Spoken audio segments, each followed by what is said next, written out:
കിൻസുഗി എന്ന് കേട്ടിട്ടുണ്ടോ? അതൊരു ജാപ്പനീസ് കലയാണ്. പൊട്ടിയ പാത്രങ്ങളും മറ്റും സിൽവർ, അതുപോലെ ഗോൾഡ്, പ്ലാറ്റിനം എന്നിവയുടെയൊക്കെ പൊടിയൊക്കെ ഉപയോഗിച്ചിട്ട് ആ പാത്രത്തെ പഴയതിനേക്കാൾ മനോഹരമായ രീതിയിൽ അലങ്കരിക്കുന്ന ഒരു കലയാണ് കിൻസുഗി. നമ്മുടെ നാടുകളിലൊക്കെ ഒരു സാധനം പൊട്ടിക്കഴിഞ്ഞാൽ അതിനെ ഉപേക്ഷിക്കുകയാണ് പതിവ്.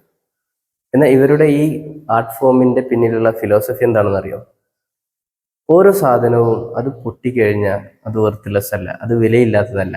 അതിന് അതിൻ്റെതായിട്ടുള്ള ഭംഗിയും ഹിസ്റ്ററിയും ഉണ്ട്.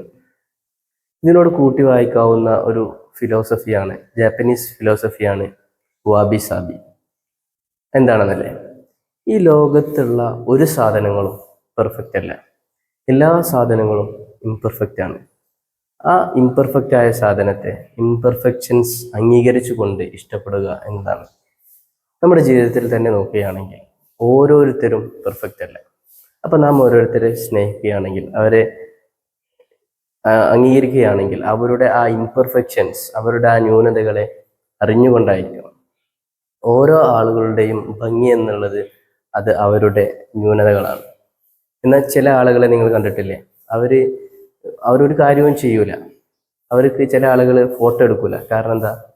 എന്നെ കാണാൻ രസമല്ല. എന്നാൽ ഓരോരുത്തരുടെയും ന്യൂനത അത് അവൻ്റെ ഭംഗിയാണ്. ആ ഭംഗിയെ നാം അംഗീകരിക്കും. ലോകത്ത് ആരും പെർഫെക്റ്റ് അല്ല. ഓരോരുത്തർക്കും അവരുടേതായിട്ടുള്ള ന്യൂനതകൾ. ഞാൻ ഇങ്ങനെയാണ് എന്നൊരു ചിന്ത നമുക്ക് വേണം. എൻ്റെ ന്യൂനതയാണ് ഞാൻ. അല്ലാതെ നമുക്ക് അവരെ പോലെ ആവാൻ പറ്റുന്നില്ല, മറ്റുള്ള ആളുകളെ പോലെ അവർ ഒന്നുകൂടി ഉഷാറാണ്, അങ്ങനെ മനസ്സിലാക്കുന്നതിന് പകരം ഞാൻ ഇങ്ങനെയാണ്, എൻ്റെ ഭംഗി ഇതിലാണ് എന്ന് മനസ്സിലാക്കിയാൽ നമ്മുടെ ജീവിതം വളരെ ഭംഗിയാവുന്നതാണ്.